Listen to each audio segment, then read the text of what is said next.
COP27 इस बार Egypt में आयोजित होने जा रहा है, जहां दुनिया भर के नेता तेजी से हो रहे जलवायु परिवर्तन और इसके समाधान के मुद्दों पर चर्चा करेंगे। जिन दर्शकों को क्लाइमेट चेंज या जलवायु परिवर्तन समझ नहीं आया, वो ऐसे समझ लें कि बेमौसम बारिश, ठंड के मौसम में ठंड न पड़ना और गर्मी में हर साल तापमान हद से पार जाना, इन्हीं सब अनिश्चितताओं को जलवायु परिवर्तन या क्लाइमेट चेंज कहा जाता है।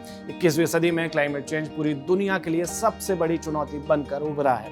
पिछले कुछ सालों से हम इसके परिणाम भुगत रहे हैं, जैसे खड़ी फसल पर ओले पड़ जाना, कहीं भी बाढ़ का आना, ठंडे देशों में लू चलना और जंगलों में आग लगने की घटनाएं सामने आना। इस बार COP27 में क्या मुद्दे होंगे, विश्व की चिंताएं क्या होंगी और खासकर भारत की चिंताएं क्या होंगी, इस पर बात करेंगे।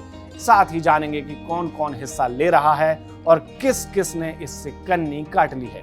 नमस्कार, मैं हूं सिद्धार्थ और आप देख रहे हैं जागरण.com। साल 1992 में ब्राजील के रियो डी जेनेरियो में पर्यावरण के मुद्दे पर चल रहे अर्थ समिट के दौरान क्लाइमेट चेंज पर UN फ्रेमवर्क पारित किया गया और इसी के साथ निर्माण हुआ संयुक्त राष्ट्र जलवायु परिवर्तन सम्मेलन यानी कि UNFCCC का। और तब से ही UNFCCC की ये बैठक हर साल होती है।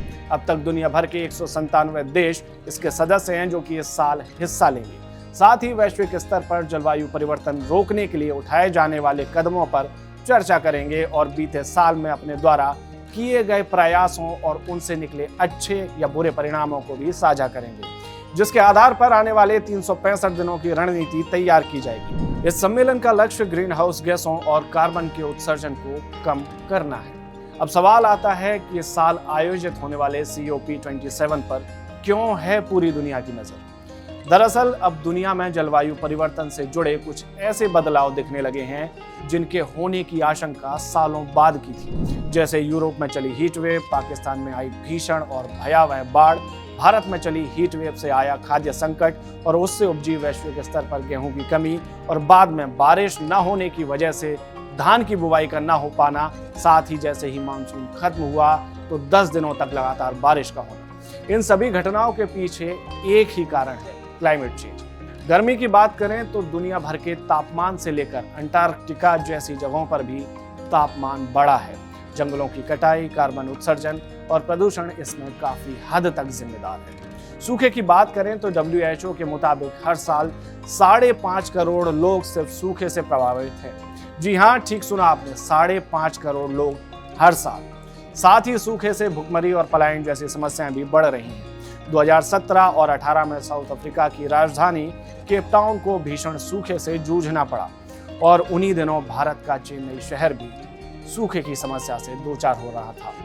सूखे के कारण ही दुनिया भर के महाद्वीपों पर सिंचाई के लायक बची जमीन का 20 से 50% तक का हिस्सा नमकीन हो गया, जिससे वह जमीन कम उपजाऊ या फिर उपज के लायक ही नहीं बची, जिससे उन द्वीपों पर रहने वाले 1.5 अरब लोगों के सामने नई चुनौतियां खड़ी हो गई। इस बार COP27 इजिप्ट के शर्म अल शेख में हो रहा है। ये 6 नवंबर 2022 से शुरू हो चुका है और 18 नवंबर 2022 तक चलेगा। इसका मैनेजमेंट UN संभाल रहा है और ये बैठक अंतर्राष्ट्रीय कानून के तहत हो रही है, जिसमें भारत के पर्यावरण मंत्री भूपेंद्र यादव द्वारा दिए गए बयान के मुताबिक भारत क्लाइमेट फाइनेंस टेक्नोलॉजी के एक्सचेंज और क्षमता निर्माण पर कार्रवाई जैसे मुद्दे उठाने वाला है। साथ ही उन देशों के कामों पर बात करने वाला है जिन्होंने पर्याप्त वादे किए थे लेकिन पर्याप्त कार्रवाई नहीं की। कुल मिलाकर अब देखना होगा कि 12 दिनों तक चलने वाली इस बैठक का निचोड़ क्या निकलता है और क्या आने वाले साल 2023 में इंसान जलवायु परिवर्तन में बेहतरी की उम्मीद कर सकता है या नहीं। पर्यावरण से जुड़ी ऐसी ही और डिटेल खबरों के लिए सब्सक्राइब करें और देखते रहें जागरण.com। नमस्कार।